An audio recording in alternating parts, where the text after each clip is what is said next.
નમસ્કાર મિત્રો, વિડીયોમાં ફરી એકવાર તમારું હાર્દિક સ્વાગત છે। તો મિત્રો, અત્યાર ચોમાસાને લઈને સૌથી મોટા સમાચાર સામે આવ્યા છે કે ચોમાસાની ગતિવિધિઓ રોકાઈ ગઈ છે।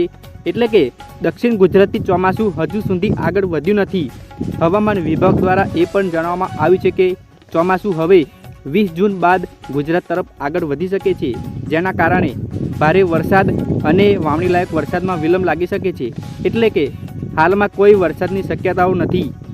બીજી તરફ હવામાન વિભાગ દ્વારા જણાવવામાં આવ્યું છે કે ગુજરાતમાં થંડરસ્ટોર્મ એક્ટિવિટીના લીધે આગામી દિવસોમાં સામાન્યથી ભારે વરસાદ થઈ શકે છે, જેમાં વલસાડ, ભરૂચ, સુરત, નવસારી, દાદરાનગર હવેલી, વડોદરા, આણંદ, ખેડા, પંચમહાલ, દાહોદ, ભાવનગર, અમરેલી જેવા જિલ્લાઓમાં સામાન્યથી ભારે વરસાદ પડી શકે છે।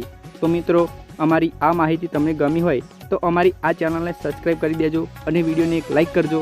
ધન્યવાદ।